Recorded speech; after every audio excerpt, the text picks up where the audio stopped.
Welcome to Socializing Security, where every week we have a discussion about security, compliance, and beyond. Our goal is to learn and grow by socializing each week's topic with each other, our guests, and with you. A quick compliance note, this podcast is meant for informational purposes only and should not be considered legal or regulatory advice. We're glad you've joined us, and we hope you'll learn along with us.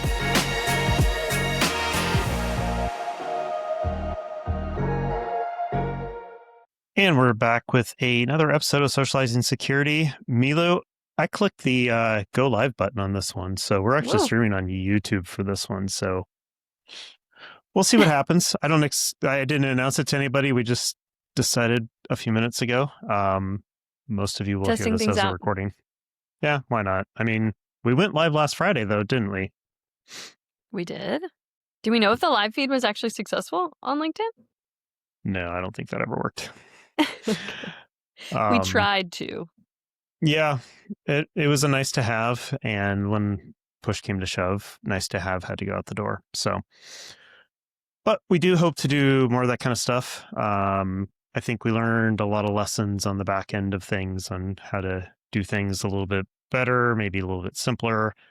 We definitely needed somebody to be managing video more directly. We had a lot of great help from Louisa on the back end with the Teams aspect of things that we use to connect everybody. So I don't know, it went really well. I think we were both happy with it in the end.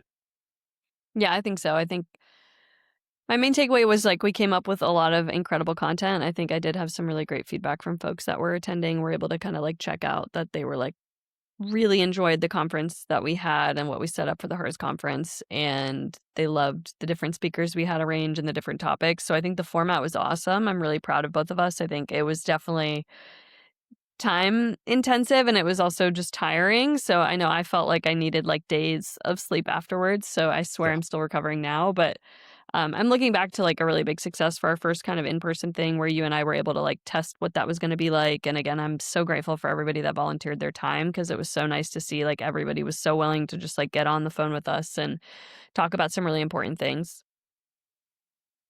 Yeah, so many great people. I think we both got to meet new people through the process, which is always a fun experience too. One of the things we still need to get on is get all that content put someplace so that we can start processing through it.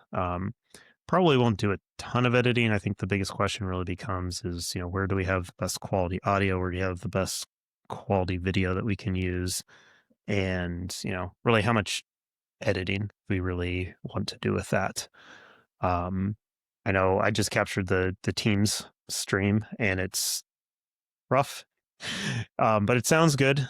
It's just, you see more of our title slides than you do of our actual video, which I think isn't the greatest way to put that out as a YouTube video. So I'm hopeful that we got some good independent videos recorded through Teams that we can utilize on that. And then theoretically, we've got the audio recorded more directly to our devices. Still haven't evaluated that yet, but at the very least, we'll have good audio to put out there, even if we don't have good video to go with it. Yeah, I think it was such a feat that we were able to pull this off and to try something new. I think you and I were both pretty excited about the idea of just putting something together that was completely ours and what that was going to look like. So I'm really proud of us for both doing that. And again, I'm just really grateful for the content that we had, because I think it was nonstop. The whole day was super interesting up until the last session. So I was just grateful for our ability to just socialize with different folks on, again, some really important topics that you and I both care a lot about. But it was really nice to just have this community that we were building alongside us about being hey, we're trying this and we want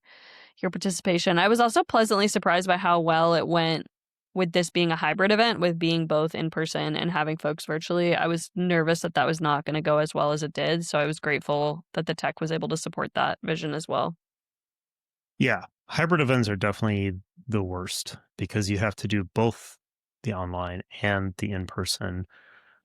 It was a weird experience for us in person because unless you were wearing the headphones, you couldn't hear what anybody online was saying. So it was a little rough for the people that, when our speakers weren't in front of the camera, they were in the back of the camera, only hearing a part of the conversation. So little things like that we can work out and do better. The original vision was that we would have an audience in person as well as online.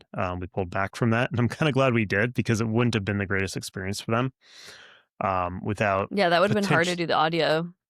There's a way I think we could have pulled it off, but it wasn't ideal. It probably would have hurt the quality of the audio for the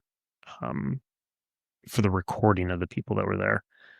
So a little bit of a blessing, I guess. Simplified the process a little bit more. But yeah, hybrid events are always tough because you've got two different constituencies that you need to satisfy, and you essentially double the complexity of it.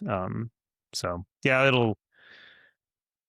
was what it was in that regard. I think we pulled it off. Something that I think we both hope to do again and have improvements next time for sure. Yeah, absolutely. I mean, I think it was really great the way that we were able to break up the events. Obviously, HERS stands for Humans and Equity, Risk, and Security. And I think coming up with different portions for each of those topics, I think, one, it mattered a lot to both of us, but I think it was really great because it also like segmented the conversation a little bit for me. Like, I feel like I could wrap my head around being like, okay, the first thing we were going to do was talk about workplace abuse with Jean and Kim and Eliza and really dig into like HR and, some of the issues that they're facing with. And then we were able to pivot to the Risk Summit, which I knew that was like the thing I was probably the most excited about, was getting together, Definitely. some experts to talk about risk, and to do a Risk Summit just mattered a lot to me to see what that would look like. And then, we had a really great conversation with Alex and Cameron on what it's like to be content creators and attorneys. And then, the last session with having this fireside chat with all of these different founders and, what they were going through as entrepreneurs and kind of sharing advice, and also just like being pretty real about like the challenges and some of the cool things about the job. Again, yeah, I just feel like we can look back on just like a breadth of information that was really great. And yeah, I can say I've uploaded the recordings, but we definitely now need to see if we can filter those through so that we can share them as individual episodes for each of the panels that we were able to pull together. Yep. The top notch content. Couldn't have been happier with the way that all played out. So yeah, but we took a risk. It was a big risk, and I think we were both very much feeling that risk in the 24 hours leading up to it. But it did all play out about as well as we could have possibly have hoped. Yeah, for sure. Absolutely. And then it happens to just be conference season. So where are we headed next week? Yeah. So next week, as we record this, but probably this week as you listen to this or watch this, because our goal is to get this out either Monday or Tuesday, the week of RSA Conference. So you and I did that as a conference together last year. And we will be doing the same again this year. I feel like we are far less prepared this year than we were last year, which is weird to say, considering, we've had a year knowing that we could pull it off. So yeah, I think our goal is to create a little bit more content while we're there as well. I don't know that we'll create quite as much as we did last year. I think last year we got 3 or 4 podcasts recorded while we were there. Oh yeah, because we did the session at Greg's office. Correct. Yeah. So maybe we'll do you some and Doug more. Did one. Yeah. Mm-hmm. Yeah. Well, we weren't super proactive about getting slots, so I know we have one slot Monday afternoon, it seems like. Yes. Yeah. So we'll for sure get one in, even if it ends up being just the two of us. But we got pretty lucky last year running into somebody and pulling them on. But yeah, I mean, I think it's a little bit of, it was a great conference last year. Met a lot of really cool people. It's always good to just kind of get the pulse of things, if nothing else. Walking around the show floor, seeing what's really drawing the most attention, which booths are pulling in the biggest crowds, talking to different people as to what the buzz is, that kind of thing. I think you've got some actual business to attend to from like actually getting paid. Not that the podcast is paying us at this stage, but maybe one day. Your own business, trying to get some stuff done there as well, right? Yeah, I'll be speaking as a delegate for Tech Field Day on Tuesday morning, so that'll be exciting. I'm looking forward to seeing Tom's crew. I think this is their first time that they're really doing an RSA specific event. So I think that's Correct. exciting.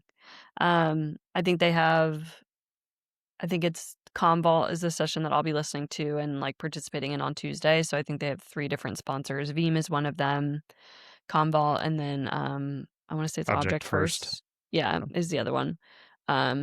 So yeah, we had our prep session for that today. I think that'll be good too. I think, yeah, for the most part, I don't have a ton of plans. I think it's going to be really just like introducing myself and, networking my butt off and making sure that I'm making solid connections while I happen to be there. I think it'll be a pretty big like whirlwind of a week. I think that'll be, it's always like exciting and it's also super draining when you go to conferences like this because it's just like full on full days. So that part of it I'm a little less excited about, but I think it'll be, yeah, I think I'm excited to go. I mean, it's a really fun conference, so I'm sure I'll meet a lot of awesome people and I think I'll probably be talking a lot about what's been going on. So I think that'll be good. I'm hopeful that you and I will also identify some other folks to bring onto the podcast, like other folks that, we want to socialize with on Yeah, different definitely. topics this year. I think would be really nice. Just so that we can also really start to build out what our guest pipeline is going to look like for the rest of the year. Yep. And we've ordered new stickers. So if anybody wants a Socializing Woo! Security sticker, come find us. We've got lots of them and they are glittery. Of course. So don't, if you need an excuse to come up and want to say hi to us, use that if nothing else. Yeah. I want a sparkle Um, sticker. Yes. As an introvert, I do not mind if people come up and introduce themselves to me, because that means I don't have to do it to them. Yeah, I've got official work duties to do, so I'll be manning a booth Monday nights, Tuesday morning, and Wednesday afternoon. If I didn't remember correctly, yeah. So yeah, if you want to come find me, that's the easiest way to find me is to go out on the LinkedIn, figure out who I work for, and then come find that Rubric. booth. Just go check out the Rubric booth if you're going to be at RSA. Yes. I know Tom Hollingsworth has already been scheduled to come find me by his team after you guys I are love done that. on that session Tuesday morning. I So love that. yeah, I think I said that right. I can't remember. Maybe it was Tuesday afternoon and Wednesday morning. I haven't thought about that yet. I'll be where I need to be when I need to be there. So yeah, and otherwise, running around the booth, there's a few vendors booths that I like to swing by because I know people who work there and we'll probably run into old friends there. There's a few places I want to explore a little bit and learn a little bit more about them. So I'll probably go hit some of those up as well. And quite frankly, it's just a lot of walking to get everywhere because it is a huge conference. Yeah, that's true. Got to wear sturdy shoes. Yeah, not to mention all the walking in San Francisco itself as well. And I'm sure you and I will have running around time. I'm not sure if I'm going to take the whole mobile studio with or not. It's a lot to carry. And the hotel is not super close. So we'll figure out exactly what we need from that perspective. Yeah, it's nice to have that because it's not the greatest quality of equipment. But it does allow us to be pretty ad hoc about, hey, we run into somebody and they're interested in being on the podcast and we can say, let's just go find a quiet spot. Not that there's a lot of those. Yeah, I think that'll be, we'll have to figure that out if we're able to like do a little bit more recording while we're there. Because that's definitely like part of the goal for us for sure is to make sure that we're at least networking with folks that we want to socialize with over like this year, as well as then just seeing if there's, the ability for us to create content while we're there, while we're surrounded by all of these incredible security folks that are also eagerly, meeting and greeting with everybody. Yep. Yeah. And, maybe we'll just pull out our phones and do more short form videos, which we keep talking about doing. So maybe that's what needs to be our focus is creating content for TikTok and YouTube shorts and things like that. I don't know. Not a bad idea. Sometimes necessity is the mother of invention, and we will feel like we need to be creating more stuff, and therefore we'll create more stuff however we can while we're there. Yeah, absolutely. Yeah, I mean, it'll be important for us to just like have fun and, see where it goes. I think we should definitely try to see if we can squeeze in another recording here or there, but whether that's you and I also just like meeting up somewhere and just trying to get some additional content in Riverside, I think is probably fine too. It Yep. doesn't have to be perfect. I think it'll just be like good atmosphere. And I think it'll be a nice kind of way. I think for me, this is kind of my last like conference for this season. It'll kind of be pivoting into the fall, I think, at that point. So it's now just kind of like nose to the ground and just kind of like working for the next couple months, which is great. So yeah.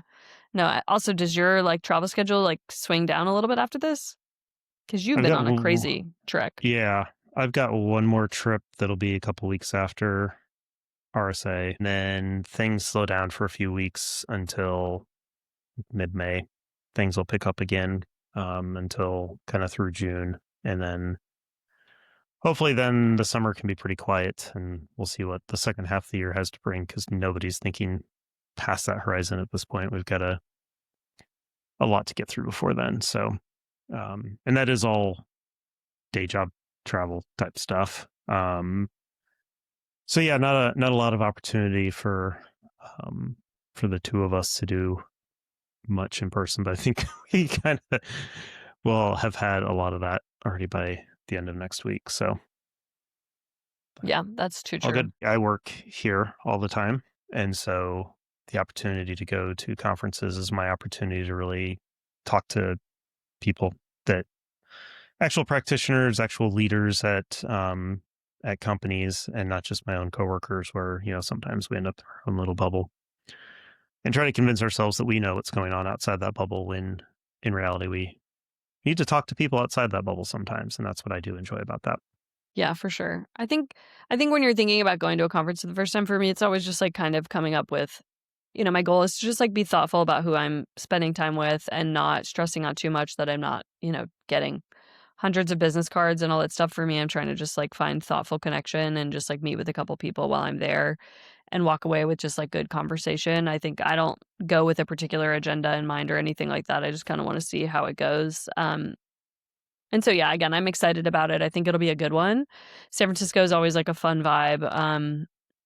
And again, this is a big one. So for those that haven't been to RSA, it was my first time going last year, and I was blown away just by like how large it was, and also what the vendors were doing with their booths and stuff. They seem to definitely like want to get really creative to just like attract different types of audience and attention. So I'm excited about kind of just seeing where teams have landed with their design. Yeah. Yeah. I mean, everybody wants to stand out with so many booths and such a huge floor that you got to do some crazy stuff to stand out. Um, it can get kind of crazy. It can get a little out of hand sometimes, but having over the many, many years of going to conferences with different companies, many of which were trying to stand out because they were usually underdogs trying to make their mark in a new space or as a new company, it can work. It actually does work sometimes. Of course, there's got to be quality content once you catch their attention, which is where people like me come in, like, being there at a demo booth, being there as not only a technical expert on the technology, but also being able to, the messaging aspect of things. Will you be doing some presenting while you're there too? This year, I do not have any presentations to give. Traditionally, we have had a kind of in-booth presentation set up. This year, they opted not to do that. So just standing in front of a screen giving demos for half a day each day, which is cool. Those are usually the most fun conversations, because I'm not just talking about a thing. I can actually show the thing. So that's, I always look for those people in booths when I go to visit too, is like, I'm not going to bother your demo person until I want that. But when I want that, I'm going to ask for it. You're going to take me over and talk to that person. I'm depending on where my knowledge is. If I'm, hey, who are you and what do you do? I'm not taking that demo person's time. But it's a good way to see what they're doing, as well as know how it's working and things like that. So valuable time talking to those vendor booths. Highly encourage people to not go just for sessions. Sessions are great, don't get me wrong. I've given a bunch of them. I've sat through a bunch of them. But the time you can spend on the show floor talking to companies that maybe you already know, you want to learn more about, or companies that you're a customer of and you just want to know what's new or what they're finding exciting, where they're putting their attention. Love talking to existing customers and helping them understand kind of what the next thing that they should be paying attention to. Or if you're just going to, randomly picking, hey, I want to go learn about a bunch of vendors that do data loss prevention. And that's something that I know my company's been talking about that we need. We had this incident 6 months ago. I know I'm going to get asked for opinions. Let's go take a look at what those options are. So the show floor experience is, to me, for a very long time, has been the most valuable way to spend my time, even to the point of almost never going to sessions anymore. I was at HIMSS the week of hers, which I think we talked about last time, and was able to, spend a lot of time talking to a lot of different vendors, and actually had a bunch of sessions I wanted to go to, but just didn't make it to a single session because the quality of conversations were just so good, both day job type stuff as well as talking to other vendors, trying to learn the space better, because healthcare, just like cybersecurity, is very, very nuanced. There's a lot of niches out there, especially as things are getting more complex. You get startups that try to solve that one problem, and eventually maybe they get bought up by one of the bigger companies that combines them with other things. There's no lack of new things to learn, is really what it kind of comes down to.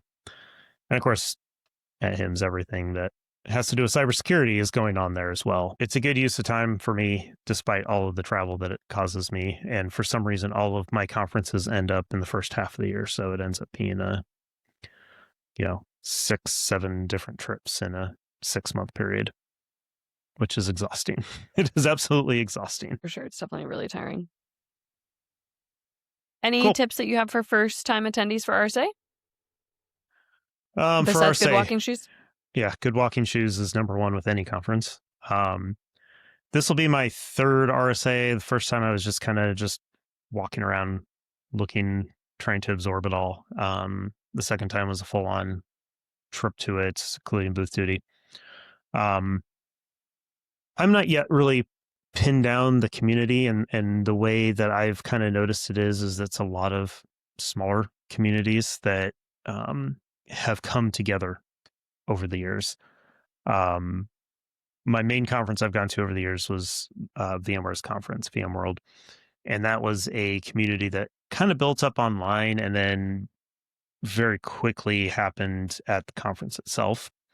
Very focused on a single technology meant that it was a very cohesive, a very everybody kind of knew everybody to some extent, at least for the first several years. Whereas when you come to a conference like RSA, you've got those people that came up out of the networking side of things, and those people that are more on the data side of things, and those people that are more on the data protection side of things. And you end up with a bunch of different communities that all just kind of careen together at a conference like this. So it really is try to find your people. If you're going in not knowing anybody, do go to those booths, talk to those vendors, particularly the ones that you are customers of, because they may have events for you to go to where you can meet more people. You can meet, for example, if you happen to be a customer of Cisco's and you go to their booth and you talk to people there and tell them you're a customer, they may be like, oh, hey, we're having this customer appreciation thing at this time. You go to that, and now everybody there is a customer of Cisco's for the most part. So now you've got some commonality there, and ideally being able to connect with people there. The people are what really make the difference to me more than anything.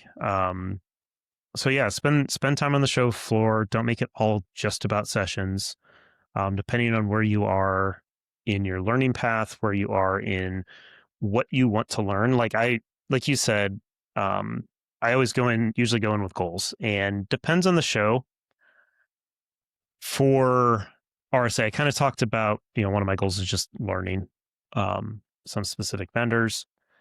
When other years it's been, I just want to meet these specific people. Everything was secondary to meeting certain people because I wanted to make a connection. There have been years where it's like, I want to learn everything about this one thing. For example, 1 year at VMworld, it was learning hyperconverged. I went to all the vendors. I spent at least half an hour in each of their booths talking to them, trying to understand their platforms, how it would work for my customers, really trying to narrow down on, I was at a reseller at the time, which one of these solutions were we going to become a reseller for? Yada, yada, yada. A couple of years later, I ended up working for one of them. And that's a goal some people have going to conferences too, is I want to find a new job. I want to go move into the vendor space. I was laid off 1 year going to VMware's conference, and that was one of my goals, was just to talk to people, make connections, find out who had interesting jobs available, have, meeting friends of friends was a lot of it. It didn't turn into a job necessarily there. But in fact, one of the friends of friends that I got introduced to see if they would have a job for me, I ended up helping to get into my current company. And so, you just never know where those connections are going to lead is kind of the story there. So yeah, that's, I guess, to wrap it up into a piece of advice is make a plan. Like, it doesn't have to be hard and fast. This day I'm doing this, this, this, and this. And then this day I'm doing this, this, and this.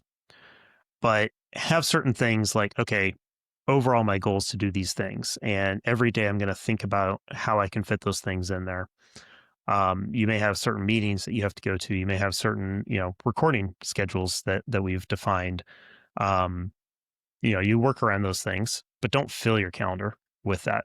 Leave some time for things to happen, because things will happen. You'll run into people on the show floor, and maybe you decide, I'm usually wanting to schedule out all my meals, for example, but I found that sometimes it's better to leave that open so that you run into somebody at 4:30 and you start talking and they're like, man, I got to run to this thing, but if you're free for dinner, let's meet at this time. Or, hey, I'm going to this party. They're going to have food and whatnot. Come join me.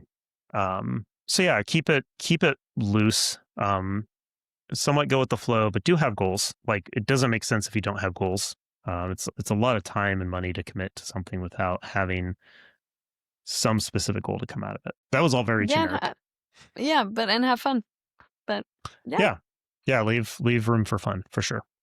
Yeah, and just be open-minded. Yep. Yeah, it's learning, and if you don't keep your mind open, you're not going to learn. And you never know where learning is going to come from. Any other advice from your side, Milou? No, I mean, I think for the most part, I think that just like being open-minded, introducing yourself, not being afraid to ask, like, also not being afraid to ask folks for like follow-up conversations, like after the conference, being like, hey, like, could we meet, virtually, and what would that look like? I think setting the intention for that, I think, is also great. I think you'd be pleasantly surprised that folks are usually like pretty willing to get on a call, especially if they've had that interface with you first. So yeah, and for those of you that are going to be there, please definitely like stop by and say hi, and we're looking forward to it. Yeah, we'll be around. So watch for us, stop us, ask for a sticker. Awesome. Cool. Well, we'll hopefully see some of you in person this week as we drop this episode. And if not, we'll talk to you again next week. Thanks for socializing with us. Thank you for joining us for another episode of Socializing Security. We hope you learned a thing or two with us. If you'd like to continue socializing with us on this topic or have feedback, we'd love to hear from you on LinkedIn or social media. Just search for Socializing Security. Or you can email us at info@socializingsecurity.com. Until next time, stay social and stay secure.